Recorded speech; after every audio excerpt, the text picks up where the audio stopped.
Hi, welcome to the Photo Flunky Show. Today we're going to be talking about off-camera flash purchase decisions or buying decisions. In other words, the market's changed. What can you buy now and what can you do?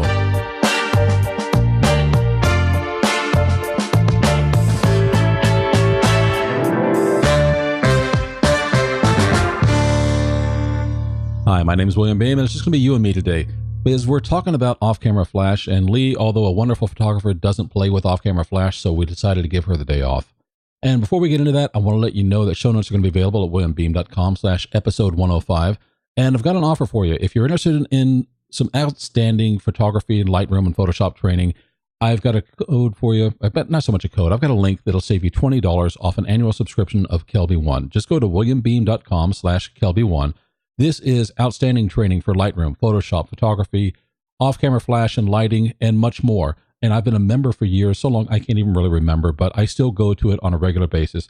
And it's not just the online training. When you sign up, you get access to every course that is inside of their library. So going back as far as they go back to new courses that are coming out every Thursday. It really is wonderful training. You've got some of the best photographers and designers and teachers that are showing you how things work. And if you want to, just go to williambeem.com/Kelby One. When you get there, you're going to see a link up in the upper right-hand corner that says Start Today. Click on that, and you'll see your discount applied immediately. So it'll save you $20 off of an annual subscription. It's something that I really highly recommend, and there you go. Last episode, I kind of talked about I had an objective, and I was talking about I really want to do a gallery showing. And as a result of that, I'm going back and evaluating my gear, and is it going to get me to where I want to go? And quite honestly, I can do what I want to do, but it won't be easy. Here's the problem. I've got different systems. My Nikon speed lights work on CLS. That is an optical-based kind of communication system where one speed light will talk to another, and it'll tell you, how much power and flash to put out. And you can set those up with different groups. It's quite flexible. It's actually a very nice system. But since it's optical based, it doesn't go around corners. You have to be able to see the light from one system in order to trigger the other system. In addition to that, I have Elinchrom BRXI studio strobes. I've got 3 of those, and that's a little bit of an older model. They call it BRX now, but I've got a wonderful collection of light modifiers, and I truly love my Elinchrom lights, so much so that I actually went off and got triggers from Elinchrom for my Nikon speed lights. So that way I can have the Elinchrom Skyport on top of my camera, and I can raise and lower the power on my Elinchrom speed lights, and I can still trigger my Nikon flashes, but it doesn't talk to the Nikon flashes. In other words, to change the power. And none of these, with the Elinchrom system, do TTL. So if I want to do TTL with just the Nikon speed lights, I can do that, but I can't do that in conjunction with my Elinchrom lights. And of course, the Elinchrom lights don't do TTL at all. My speed lights are very mobile. The Elinchrom BRXI they require electricity, and there's no battery option for them from Elinchrom specifically. It expects to be plugged into an outlet. I actually did order a battery that I could take with me on the go. It's literally in the carrying case the size of a large car or truck battery, and you're not going to be walking around using this thing. You go someplace, it's luggable rather than mobile. So you can take it with you, and I can have power. I can get about 200 pops off of that battery. And 200 pops, is pretty much, that's good. It's not great, it's good. And finally, this is the part that's finally, is I have different light modifier mounts. My Elinchrom lights use their specific mounting system, which is kind of like little hooks on each side. You turn it in, twist it, and then lock it in place. For my speed lights, I have something that's more along the lines of Manfrotto mounts, and they're just different. One is not going to work on the other. I've got light modifiers I can put on my speed lights, and I've got light modifiers that I can put on my Elinchrom units, and the two are not transferable from one to the other. So what do I really need? Well, I thought about this. I thought it's doable with the current system, but it's not optimized. And what I really want is a single wireless transmission receiver system, one that will work with all of the lights that I use. I want to be able to work in both manual and TTL operation, because sometimes I want to go manual. I've got my little light meter here, and sometimes I just want to measure the light and have complete control that way. Other times I want TTL because it gets you started. It tells you what your exposure is, and then you can kind of go up and down from there, or you can switch to manual from that spot and kind of go up and down with whichever way you want to do, exposure, compensation, or use it to get a starting point and then switch to manual. It's a nice touch to have. I don't typically like to use TTL all the time because depending on whether you shoot at someone's face or maybe if they've got a black t-shirt on, where that spot lands, it meters differently and you get a different exposure. I want to lock in on my exposure, and TTL can let me do that to get started, and then I can switch to manual, or there are some other little tricks I can do to make sure I know where I'm metering from. But overall, I like having the choice. And finally, I want to have compatible light modifiers for each light, meaning not necessarily that the mounts are going to change, but I can find a way to at least adapt a modifier to each light that I have. I've started doing some research, and I came onto the solution that I think a lot of other people have already been going in the past year or so. And that is looking at kind of the Godox, Flashpoint, Evolve, and Explorer systems. I just recently purchased a couple of Flashpoint Evolve 200s, which, if you're familiar with the Godox name, it's the same exact thing. That would be the AD 200s. I bought a pair of those, and I got the X Pro light trigger. They've got another one that was been around a bit longer, but the new X Pro has a better display. It's easier to use, and I like that one much better. And I also got an adapter. I think it's called an AD-B2, and I'll put links to all of this in the show notes. And by the way, those will be affiliate links, which means that I will get paid if you use them, but there's no extra cost to you. And in the case of like the Kelby One, you actually save some money. So affiliate links are good for everybody. But what I wanted to say is that I can put both of those lights into one bracket, the AD-B2, and it almost comes up to just under the 600 watt system they have, which is either the AD 600 if you look at Godox, or the Explorer 600 if you look at the Adorama Flashpoint series. It gives me a lot of flexibility. My plan was that I would use the two AD 200s as kind of like either maybe fill lights or background lights or hair lights, and then also get the larger Explorer 600 or Godox AD 600 to use as the main light. And I found out that you can also make this work with Nikon or even Canon speed lights, that you can still use those on the same system from the same trigger with the Godox X1N, and you'll still have manual or TTL control of your Nikon or Canon speed lights. I thought, that is outstanding. The only thing I've really got to do now is make sure that I can have all of the light modifiers that I have work on everything else that I've got. Most of my light modifiers are Elinchrom, and most of the Godox stuff comes with Bowens mount. I got lucky. I found the S-mount adapter for the AD200s actually comes with an option for an Elinchrom mount. I had to go out on eBay to find those, but I found those, and I got a pair of them for about $40. Suddenly now, that's a lot cheaper than having to go off and buy a whole bunch of Bowens mount stuff. I probably still will get some Bowens mount light modifiers. I don't have any at the time. But right now, using that, and also I found some adapter from Elinchrom Rotolux to Bowens adapter that I can put on the Explorer when it gets here. And now suddenly I can use all of my existing light modifiers from Elinchrom on any of the lights that I've got. This is a wonderful little transition for me. And the other items that I have that I was just putting on my speed lights fit on kind of that little Manfrotto lollipop kind of thing. If you've ever seen it, it's a little light bracket that sticks up, and there's a little round circle. Your flash goes through the center, and then it just kind of, your light modifier just kind of bends and flexes around it on all sides. For example, I've got a Joe McNally Last-Light Easy Box, and I'll put a link to that also in the notes. And it just fits around that little round lollipop. Well, that lollipop is really the same size as the AD-B2 that I just mentioned, and also these little S mounts that I just ordered. So I can use all of my light modifiers on any of the products that I'm going to be using now. And that's a wonderful feeling. Now, my timing is just a little bit off. The price for, let's say, the Flashpoint Explorer 600 at Adorama is about $750 for one of them. If you compare that with a lot of other lights, that's really a discount, particularly for the power that it has. It'll do about 500 pops at full power. And there's just a plethora of options for light modifiers. I mean, Godox has some very inexpensive light modifiers that work very well. You can get some of these things for under $100. You know, some of them $30 and $50, depending upon the size and whether it's going to be an umbrella mount. And the quality is going to vary a little bit depending on which one you get. But there is just a ton of inexpensive light modifiers available for the Flashpoint and Godox brands. And I'm really enjoying kind of doing some research to see, do I want to get some of these just for kind of run and gun in cases that I don't need to or want to use my Elinchrom lights. Then I found out I just missed the Black Friday special where these were $200 off. In other words, instead of $750 per unit, it was $550. And that just blew my world. I thought, man, they can still make a profit at $550. Why do I need to spend $750 now? I contacted Adorama. I was trying to look for some kind of a package, and they do a lot of bundles there, but it wasn't quite what I was looking for. They didn't have the same trigger that I wanted.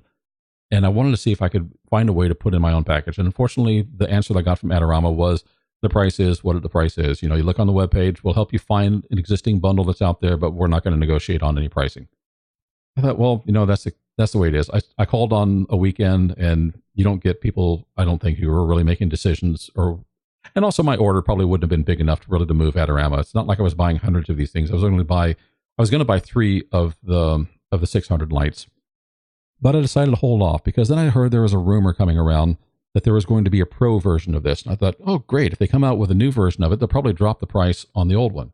A couple of days ago, word came out from Godox. There's got the new pro version, and Adorama has its Explore Pro version as well.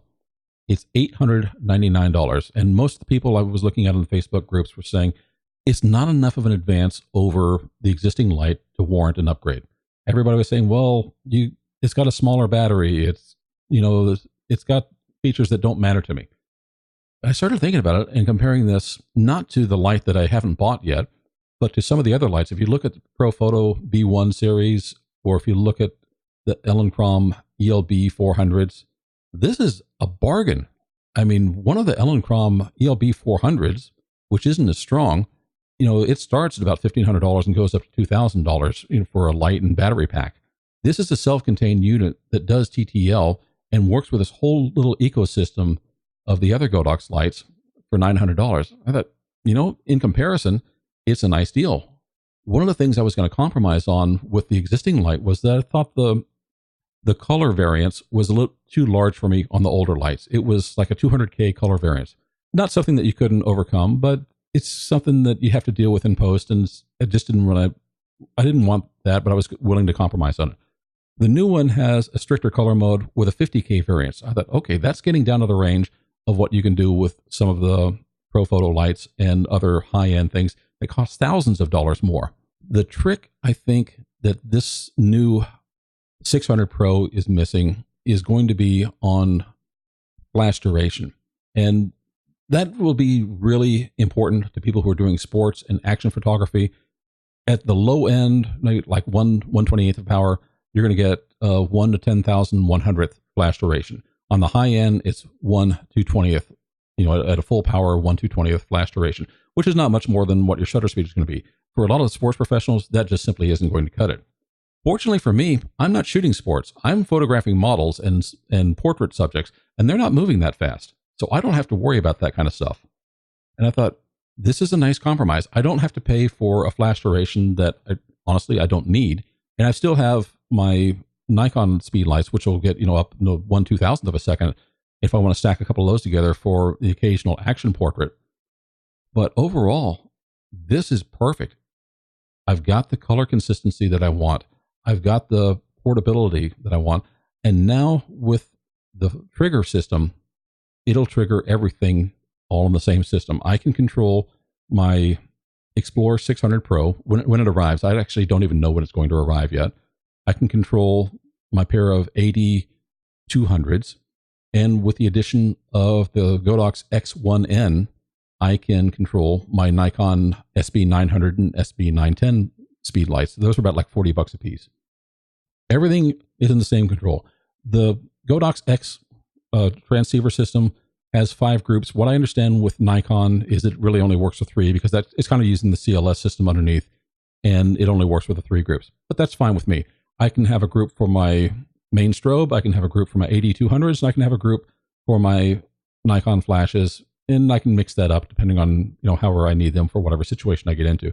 But suddenly I've got access to use all of my lights from the same trigger system. I can control them in either manual or TTL, and I can make them all fit the same light modifiers. Is this the right thing for you? I don't know. There are a couple of other options. There's a Chinese manufacturer called Jinbei.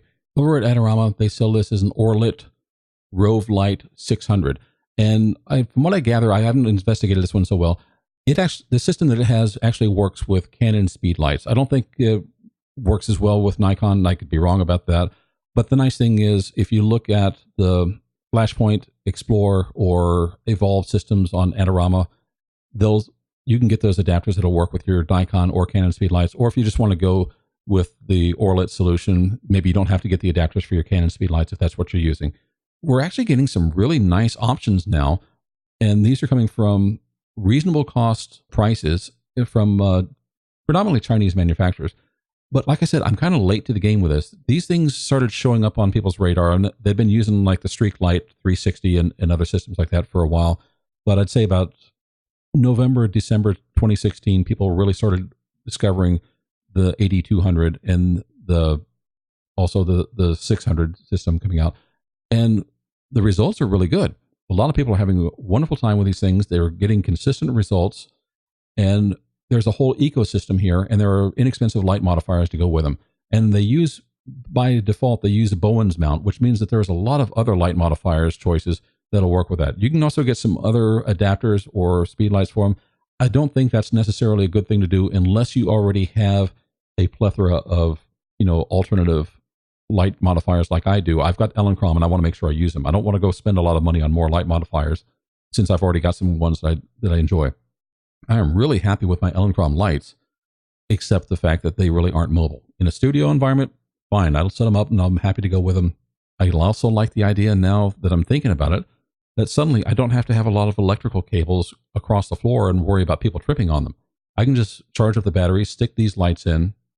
Like I said, I'll put my 8200s as a couple of either fill or background lights, and then use the Explorer 600 for the main light, no cables, and I'll get 400 or 500 pops out of these at full power, which means I'm not going to shoot at full power. I'm going to shoot much less in a studio environment, so I can go all day with these things on a single charge for each one and not have to worry about tripping over wires. That is an outstanding advantage to me.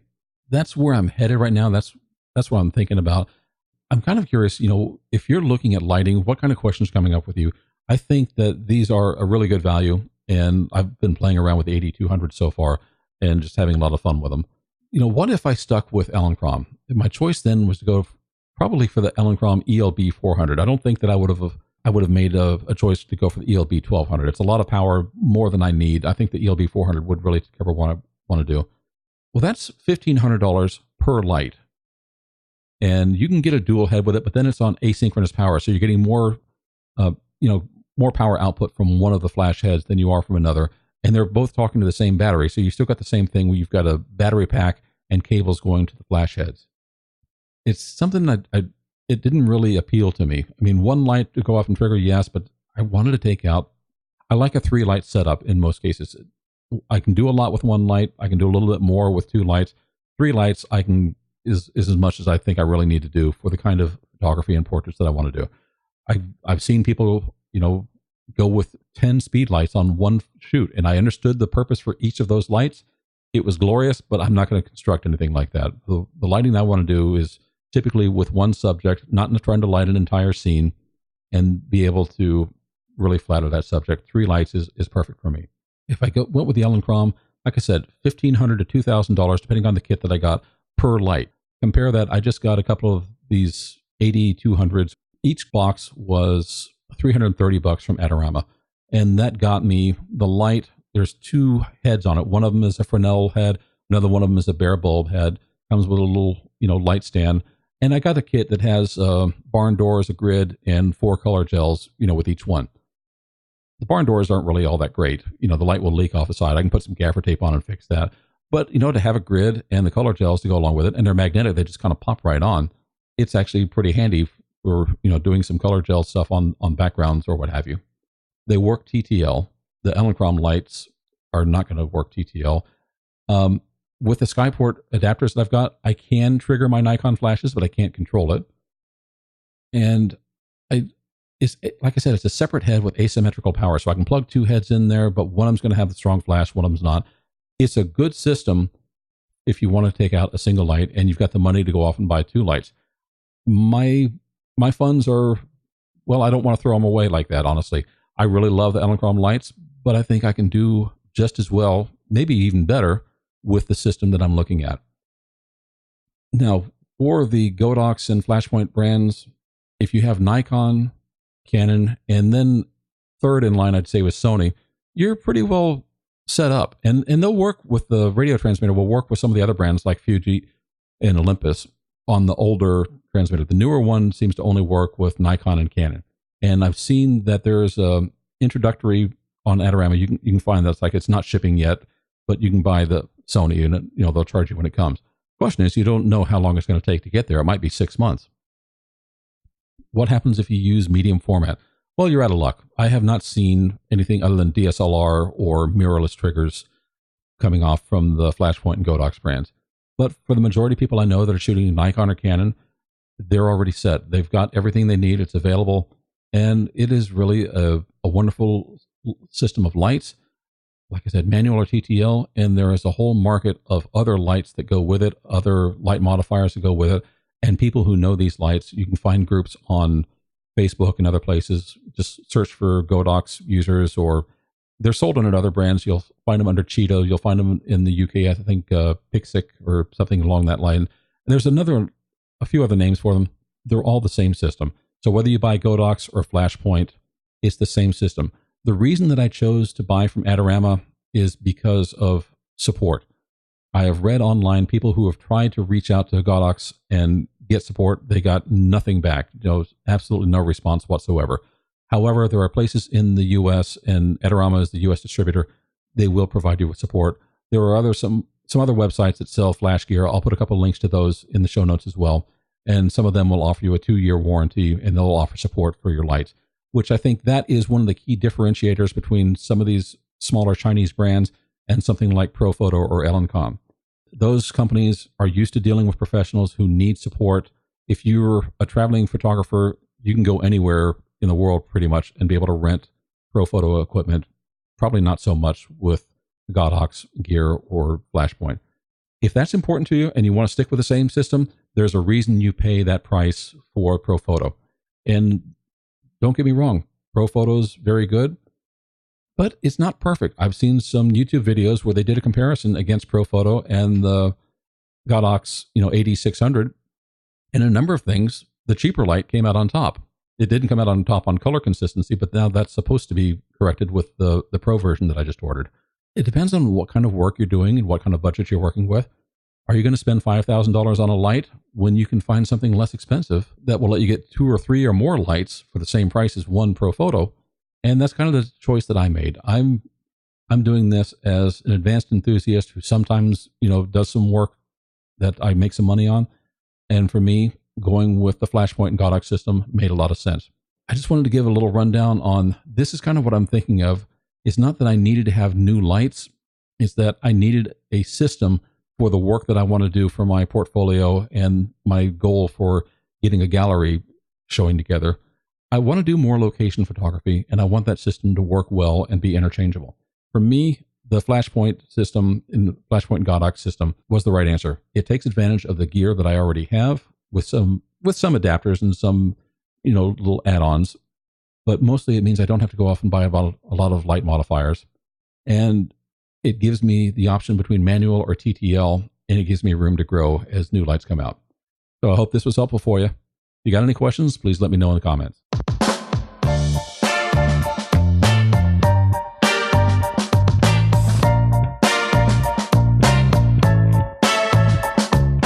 Thank you so much for listening to Photo Flunky Show. Show notes are going to be available at williambeam.com/episode 105. And I've also want to let you know I've got a freebie for you. If you're into Lightroom and you're into doing portrait retouching, I've got a set of free portrait brushes, little free adjustment brushes. Just go to williambeam.com/free brushes and just put in your email address. We'll send them off to you right away. And these will help you enhance the whites of the eyes, the iris, skin, both light and dark skin, and also brighten some teeth. They're simple, they're very easy to use, and I hope you enjoy them. You can visit williambeam.com/iTunes to subscribe, and of course you can also find us on Google Play Music, Blueberry, and Stitcher Radio. We'll see you next week.